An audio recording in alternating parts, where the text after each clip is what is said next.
স্বাগত জানাচ্ছি ২১শে টেলিভিশনের অনুসন্ধানী অনুষ্ঠান ২১এর চোখে।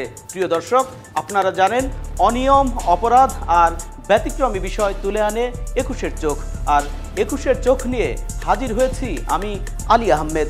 অনুসন্ধানের সঙ্গে ছিলেন রবিউল ইসলাম। স্বরাষ্ট্রমন্ত্রীর ডান হাত, সে ৩,০০০ কোটি টাকার মালিক হয়েছে। শুধু স্বরাষ্ট্রমন্ত্রীর সাথে না, অনেক মন্ত্রীর সাথে ভালো সম্পর্ক ছিল। আগে ওই যে সিমেন্টের দোকানে বসতো, আঙ্গুল ফুলে কলা গাছ। একটা ফ্ল্যাটের দাম ৭-৮ কোটি টাকা হবে। ৬ কোটি টাকার গাড়ি এ দৌড়ায় দিকে বিক্রি যদি হবেন কম পয়সায় কেন, আমি তার চেয়ে বেশি দিব। যা পারেন আপনি নিউজ করেন, একটা পর্যায়ে এসে আমি ব্যবস্থা নিব। রেডি থাকেন ওটার জন্য। কে হুমকি দিচ্ছেন? কার এত সম্পদ? কি তার পরিচয়? নাম সৈয়দ আহসান উদ্দিন আহমেদ সাইমুম, বাড়ি নারায়ণগঞ্জের ফতুল্লা। পেশা জীবন শুরু র্যাঙ্কসের সেলস এক্সিকিউটিভ হিসেবে, উত্থান স্বরাষ্ট্রমন্ত্রীর কেশিয়ার।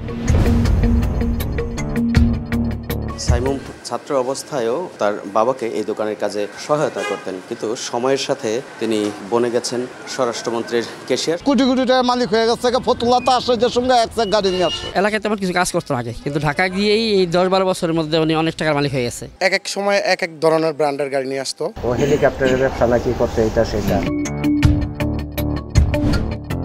মোটর শোরুমের এক্সিকিউটিভ থাকাকালে পরিচয় হয় সাবেক স্বরাষ্ট্রমন্ত্রী আসাদুজ্জামান খান কামালের এপিএস মনিরের সাথে। তার মাধ্যমে শুরু হয় মন্ত্রণালয়ে যাওয়া আসা। এপিএস এর বদৌলতে অল্পদিনের মধ্যেই পরিচয় হয় তৎকালীন স্বরাষ্ট্র প্রতিমন্ত্রী আসাদুজ্জামান খান কামালের সাথে। মন্ত্রণালয়ে পরিচিত হন মন্ত্রীর ঘনিষ্ঠজন হিসেবে। মন্ত্রীর লোক হিসেবে প্রাধান্য পান পুলিশের বড় কর্তাদের কাছেও। সেই সূত্রে ঘনিষ্ঠজন বনে যান পুলিশের দাপটে কর্মকর্তা বেনজির আহমেদের। পুলিশের বদলি বাণিজ্য থেকে শুরু করে কেনাকাটায়ও মধ্যস্থতার সুযোগ নেন সাইমুম। ১৩,০০০ টাকা বেতনে কর্মজীবন শুরু করা সাইমুম পেয়ে যান টাকার খনি। দর্শক, চলুন দেখে আসি সাইমুমের সম্পদের পাহাড়ের কিছু অংশ। স্বরাষ্ট্রমন্ত্রীর ডান হাত সাইমুম, সে হচ্ছে বিগত কয়েক বছরে সে ৩,০০০ কোটি টাকার মালিক হয়েছে। সাইমুমের খালাতো বোনের এমন তথ্যে টনক নড়ে সবার। তার সম্পদের পরিমাণ অনুসন্ধান করে ২১এর চোখ। আমাদের গন্তব্য গুলশান। গুলশান ১-এর ২ নম্বর রোডে আমরা পাই তার একটি অভিজাত ফ্ল্যাটের খোঁজ। এই বাড়িরই 9A নাম্বার ফ্ল্যাটের মালিক সাইমুম, যেটি তিনি কিনেছেন ৮ কোটি টাকা দিয়ে। সাইমুম সাহেব তো এই বাসা আছে এখানে, না?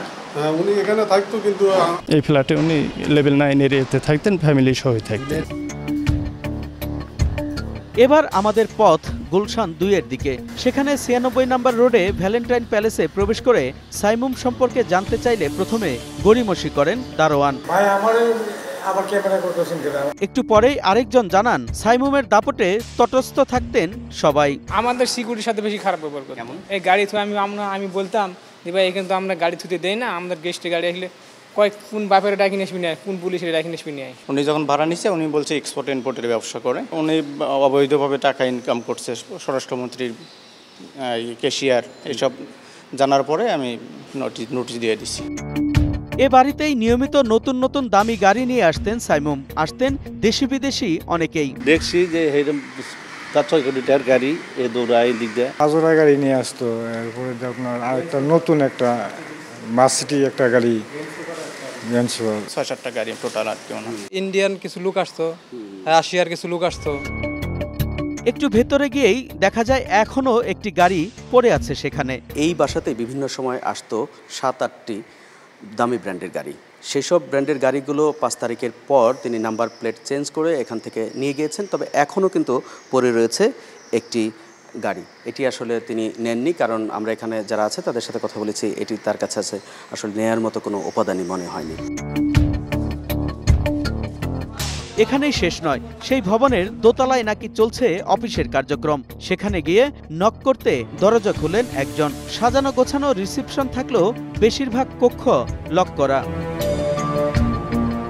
সেখানে কি কার্যক্রম চলে তা জানাতে গিয়ে এলোমেলো জবাব দেন রিসেপশনিস্ট। জানান তাদের কার্যক্রম নাকি নিয়মিত তদারকি করেন সাইমুম। বিভিন্ন যন্ত্রাংশ গাড়ি কোথায় সাপ্লাই দেন, কোথা থেকে? বিভিন্ন কোম্পানিতে। বিভিন্ন কোম্পানিতে। পুলিশ বা আইন শৃঙ্খলা বাহিনী বা সেনাবাহিনীতে এইসব জায়গায় হ্যাঁ হয়। আপনি এখানে কতদিন চাকরি করেন? আমি এখানে 13 বছর। এখন আপনাদের অফিসে ঊর্ধ্বতন কেউ আছেন? পরে জানান গুরুত্বপূর্ণ মিটিং চলছে। এখানে কারা আছে? এমপ্লয়ার আছে। একটু কথা বলুন প্লিজ। No please. কিছু সময় অপেক্ষার পর এভিয়েশন এম্পায়ার লিমিটেডের সেলস এক্সিকিউটিভ পরিচয় দিয়ে একজন জানান সাইমুমের মালিকানাধীন এই প্রতিষ্ঠানটি চালান তিনি। ক্যামেরাটা বন্ধ হলে ভালো হয়, আমরা যা মন চাই আমি জিজ্ঞেস করুন বলবো, ক্যামেরাটা বন্ধ হলে ভালো হয়। এই অফিসের পুরো দায়িত্বটা আমাকে দেওয়া হয়েছে, তো আমি এয়ার টিকেটিং এর সাইডটা দেখতেছি, air ticketing, visa, tourist accommodation এগুলো নিয়ে। সাইমুম আর কি ধরনের ব্যবসা করেন তা জানতে চাইলে দিলেন বিরাট ফিরিস্তি। ডিফেন্স, এয়ারপোর্ট, ফায়ার ফাইটিং, আমরা সব জায়গায় কাজ করার চেষ্টা করি, যত জায়গায় জিনিস সেল করা যায়। এখনো আমার সেল হয়নি 1.5 বছরের ভিতরে, আমি দেখিনি কোনো প্রজেক্ট এই 1.5 বছরে। এর ভিতরে ওনার সাথে হয়তো অনেকের সাথে সম্পর্ক থাকতে পারে, এতটুকুই আমরা জানি। কিভাবে সেই ব্যবসা পরিচালিত হয়? ক্লায়েন্ট বেশিরভাগ প্রাইভেট আমরা ট্রাই করি, কিন্তু প্রাইভেট না। প্রাইভেটে যেমন কয়েকটা আইটেম থাকে, একটা হচ্ছে পেন্টিং বুথ। এটা এখন আপনি বলতে পারেন যে ফার্নিচার যারা বানায় তাদের ফার্নিচারের উপর রং করতে হয়, তো আপনার হচ্ছে পেন্টিং বুথটা লাগে, তো ও আমার কাস্টমার। এরকম অনেকে কাস্টমার। গভর্নমেন্টের মধ্যে এখন কারো হচ্ছে গাড়ির বিজনেস আছে, সে গাড়িও পেন্ট করতে চায়, সেটাও আমার পেন্টিং বুথে। আমার তো প্রোডাক্ট তো একটাই, ম্যানুফ্যাকচারের সাথে কথা বলতেছি, আমি হচ্ছে প্রোডাক্টটা সেল করতেছি, কাস্টমার যেই হোক। এরপর আমরা যাই বনানীতে। সেখানে ভবনের রিসেপশনে থাকা একজন জানান সাইমুমের মালিকানায় একটি অফিস চলেছে কয়েকদিন আগ পর্যন্ত। এটা আগে ছিল, 2 মাস আগে চলে গেছে। যখন ঢুকছে আমাদের এখানে তখন বলছে যে ওই যে বিদেশে টিকিট কাটে, লোকজন আসলো না, ওই যে সারাদিন মনে করেন 2-3 জন শুধুই অফিস। ছাত্র জনতার বিজয়ের পর 5 আগস্টই অফিস গুটিয়ে ফেলার সিদ্ধান্তের কথা জানায় সাইমুম। ওরা গেছে আপনার ওই 5 তারিখেই বিকেলে আমাদের বলে দিছে যে আমরা সাইডে দেব। যাচ্ছি বিরতিতে, ফিরে আসব সাইমুমের আরো সম্পদের খবর নিয়ে।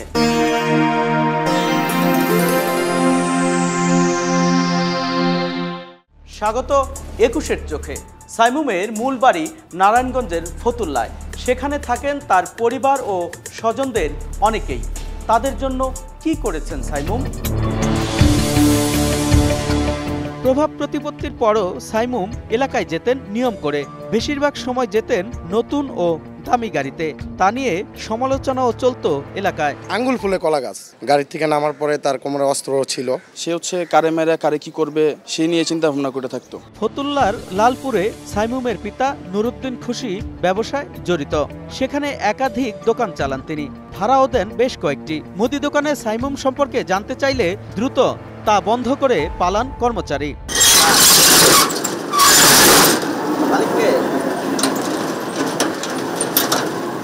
দোকান মালিককে ওই যাও ভাই, তোমার নাম কি? নাম কি বলো? দাঁড়াও, তোমার নাম কি?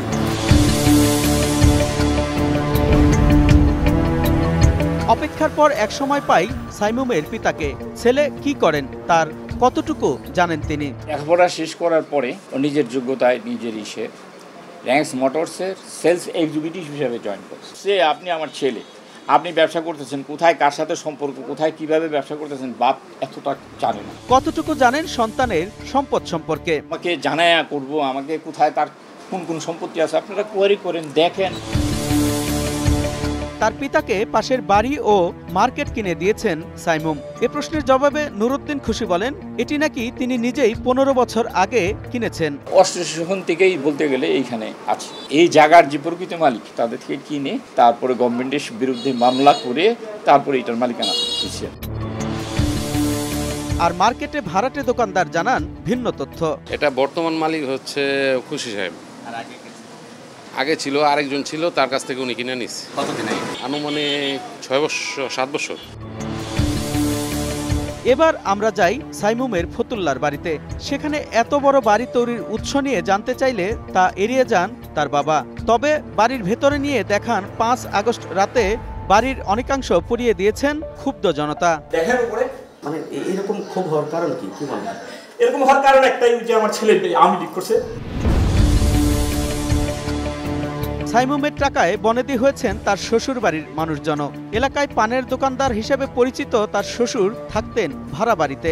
এখন সাইমুমের শ্বশুর থাকেন অত্যাধুনিক নিরাপত্তা ব্যবস্থাযুক্ত প্রাসাদসম বাড়িতে, চলেন দামি গাড়িতেও। তার মেয়ের জামাই অনেক বড় শিল্পপতি সাইমন। পানের দোকানদারি করতো, তারপরে কিছুদিন আপনার গার্মেন্টস থেকে মালটাল নামাইতো। এখন উনি বাসায় থাকে, এই গাড়ি দেওয়া চলাফেরা করে, এই আর কি। এখানে আগে একসাথে ভাড়া থাকতো, ব্যাগের দোকানদারি করছে, বুঝছেন। তারপরে কিছুদিন আগে বাড়ি করছে, জামাতার সুবাদে সে বাড়িঘর হয়তো করছে। বাড়ির দরজায় বারবার নক করলেও তা খোলা হয় না। তবে সাথে সাথে সাইমুম জেনে গেছেন আমাদের খবর, করেন ফোন। আপনি আমার শ্বশুর বাড়িতে গেছেন সবই তো জানি, আমাদের বাসায় বাসায় ক্যামেরা লাগানো আছে, আমরা তো সব দেখতেছি। ফতুল্লার খানপুরে আছে সাইমুমের শ্যালক আসিফের আলাদা বিরাট বাড়ি। সেখানে গিয়ে পাওয়া যায় না তাকে। ভেতরে থাকা তার স্বজন জানান 20,000 টাকা বেতনে সাইমুমের অফিসে চাকরি করতেন আসিফ। মাত্র 20,000 টাকা চাকরি করছেন। কার অফিসে কাজ করতো 20,000 টাকা? বাড়ির মালিকানা প্রথমে অস্বীকার করলেও পরে স্বীকার করেন স্বজনরা। জানান 5 আগস্টের পর আসিফ পালিয়েছেন ফতুল্লা ছেড়ে। এই বাড়িটাই পুরা ওদের চাচার বাড়ি সব এখানে। ও তো ঢাকায় আছে, মাঝে মাঝে এসে কাপড় চোপড় লয়ে গেছে শেষ। আসিফের সাথে কথা হয় ফোনে। তিনি জানান সাইমুমের সাথে অর্থের কোনো লেনদেন নেই তার। সাইমুম সাহেব তো আপনার আত্মীয় হন। উনার যে টাকা পয়সাগুলো এইগুলো মূলত আপনার মাধ্যমেই হয়। আমি কি এমন একটা ইম্পর্টেন্ট পারসন যে মানে আমার মাধ্যমে এত বড় কিছু হয়? আমি কি আপনার সাথে একটু সরাসরি কথা বলতে পারি? না, এই বিষয়টা পুরাটাই ভিত্তিক। স্বজনদের সম্পদ দখলের অভিযোগও রয়েছে সাইমুম ও তার পরিবারের বিরুদ্ধে। বাক প্রতিবন্ধী খালা খালুকে ভিটে ছাড়া করতে বিভিন্ন সময় জবরদস্তি করে সে। মুখের ভাষা না থাকলেও সাইমুম আর তার পরিবারের প্রতি তাদের ক্ষোভ স্পষ্ট।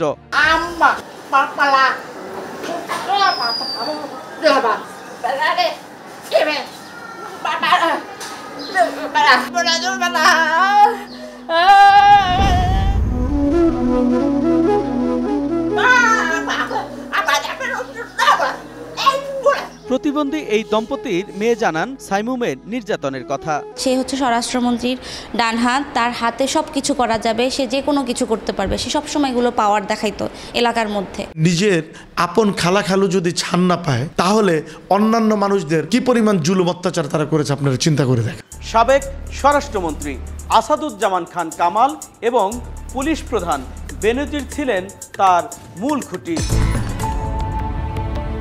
সাইমুম যে আলাদিনের চেরাগ পেয়েছেন, সেই চেরাগের জিন আসাদুজ্জামান খান কামাল। 2008 সালে ঢাকা 11 আসন থেকে সংসদ সদস্য হন। সংসদ সদস্য হয়ে নিয়ন্ত্রণ করতেন কারওয়ান বাজারের সিন্ডিকেট। 2014 সালে 5 জানুয়ারির দ্বিতীয়বার সংসদ সদস্য হওয়ার পর 12 জানুয়ারি হন স্বরাষ্ট্র প্রতিমন্ত্রী। 2015 সালে 14 জুলাই হন পূর্ণমন্ত্রী।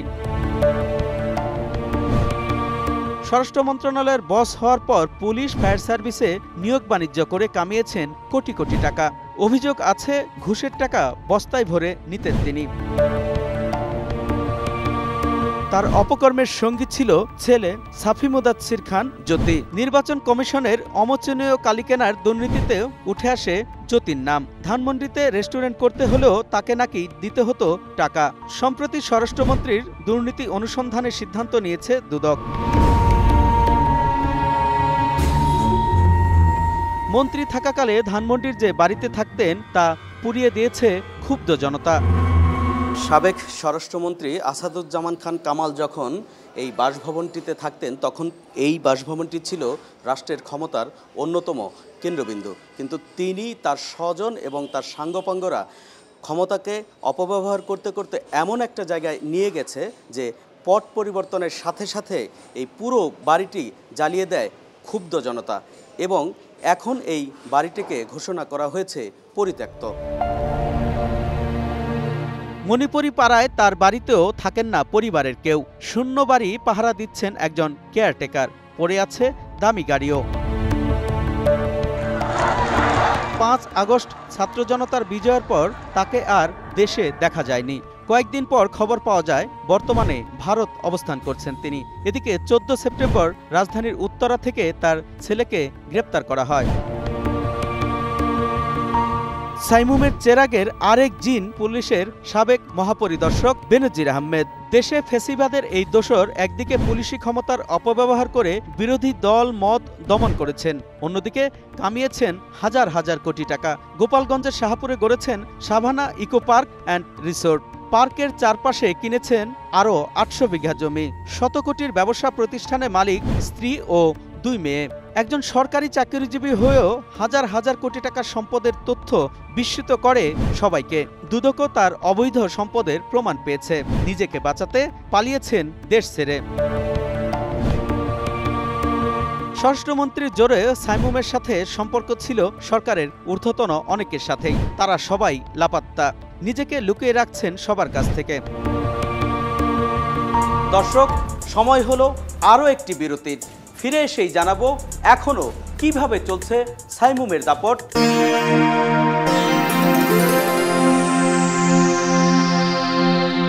স্বাগত 21-এর চোখে।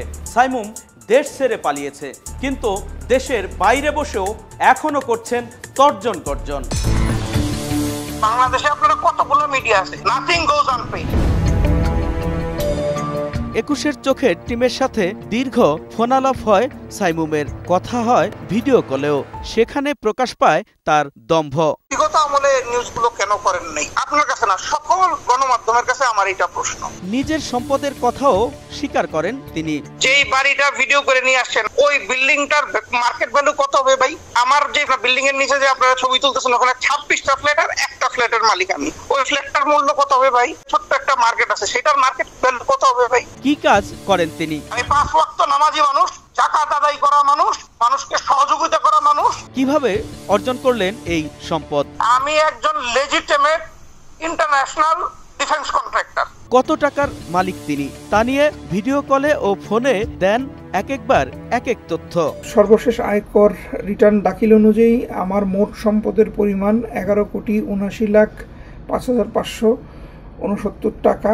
সর্বসাকুল্যে আমার গটি বাটি মিলাইয়া আমার নেটওয়ার্ক হইল 12-13 কোটি টাকা। ফকিন্নি না আমি, আল্লাহর রহমতে আপনাদের দোয়ায়। শ্বশুরের এত সম্পদ কিভাবে হলো? কেন আমার শ্বশুরকে ছোট করা হইতেছে? যে পানের দোকান, চানাচুর, চিনাবাদাম বিক্রি করুক, চুরি তো করে নাই এরা। আপনার শ্বশুর বাড়ির বিল্ডিংটাও নাকি আপনি করে দিয়েছেন? আমার শ্বশুর বাড়ির বিল্ডিং আমি কেন করে দিতে যাবো ভাই? বিদেশে অর্থ পাচার নিয়ে জানতে চাইলে এড়িয়ে যান তিনি। বিগত 16 বছরে অন্ততপক্ষে 1000টা ফ্লাইট নিতে হয়েছে আমার। আমি তো দেশেই থাকি না। সাবেক স্বরাষ্ট্রমন্ত্রীর সাথে তার কি সম্পর্ক? ভেরি গুড ওয়ার্কিং রিলেশনশিপ ছিল। শুধু স্বরাষ্ট্রমন্ত্রীর সাথে না, বিগত সরকারের আমলে অনেক মন্ত্রীর সাথে ভালো সম্পর্ক ছিল। তাকেও নাকি তিনি ছাড় দিতেন না। এক বাহিনীর দ্বিতীয় সর্বোচ্চ ব্যক্তি 3 বার উনি আমার নামে বিচার দিচ্ছেন স্বরাষ্ট্রমন্ত্রী মহোদয়ের কাছে। উনি আমাকে ফোন করে বলছেন যে উনি আপনার ব্যাপারে কমপ্লেইন করতেছে। আমি বলছি যে এটা আমার ব্যবসা, let me handle it my way. সাইমুমের বিষয়ে সংবাদ সংগ্রহে ফতুল্লা গেলে 21-এর চোখের টিমকে ফোনে হুমকি দেন তিনি। যা পারেন আপনি নিউজ করেন। আমার ভাই সরাসরি পুলিশ হেডকোয়ার্টারের সাথে যোগাযোগ আছে। একটা পর্যায়ে এসে আমি এগুলি ব্যবস্থা নিব, রেডি থাকেন ওটার জন্য। আপনার তো স্বরাষ্ট্রমন্ত্রীর সাথে সখ্যতা ছিল, এটা তো আর মিথ্যা না নাকি? আরো কোয়ালিফাইড হন, কেয়ারফুল হন। আবার যে কালকে প্রচার করেন যে সে আমাদের হুমকি দিচ্ছে। দম্ভের সাথে জানান তার বিরুদ্ধে রিপোর্ট করলে ছাড় দেবেন না কোনো সাংবাদিককেই। হোয়াটসঅ্যাপে ফোন দিয়ে আমাকে বলল যে 21 টেলিভিশনে নিউজ করেছেন, আপনার বাড়ি কোথায় আমি জানি, আপনার ছেলে কোথায় থাকে, কোথায় পড়াশোনা করে সেটাও জানি। তো আমাকে বলছে যে নারায়ণগঞ্জ থেকে প্যাকেট করে পাঠিয়ে দিবে। হত্যার হুমকি দিয়েছে, প্রাণনাশের হুমকি দিয়েছে আমাকে। সৈয়দ আহসান আহমেদ সাইমন নামে জনক এক ব্যক্তি হোয়াটসঅ্যাপের মাধ্যমে হুমকি দিয়েছে। হুমকি দিলেও রিপোর্ট না করতে 21-এর চোখের টিমকে দেন টাকার প্রস্তাব। বিক্রি যদি হবেন কম পয়সায় কেন, কোথায় কি কোঅপারেশন করতে হবে এটা আপনি আমার অন্য সময় ফোন দিয়ে বলেন, আমি তার চেয়ে বেশি দিব। আমরা একজন সাইমুমকে তুলে ধরলাম। বিগত আওয়ামী লীগ ফ্যাসিবাদী সরকারের আমলে এমন আরও অনেক সাইমুমের জন্ম হয়েছিল। আওয়ামী মন্ত্রী এমপির ক্যাশিয়ারদের দৌরাত্ম্য ছিল পুরো দেশ জুড়ে। আমরা আর কোনো সাইমুম চাই না। আমাদের চাওয়া দুর্নীতিমুক্ত রাষ্ট্র ও সমাজ ব্যবস্থা।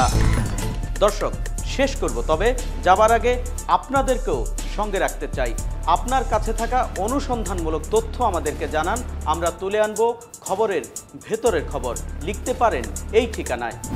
প্রযোজক 21-এর চোখ, 21-এ টেলিভিশন, জাহাঙ্গীর টাওয়ার, 10 কারওয়ান বাজার, ঢাকা 1215। হোয়াটসঅ্যাপ করুন, কথা বলুন এবং তথ্য ও ভিডিও শেয়ার করুন 019721212221 এই নম্বরে। দর্শক, সাধারণ চোখে যা দেখা যায় না তা দেখানোই 21-এর চোখের কাজ। চোখ রাখুন 21-এর চোখে।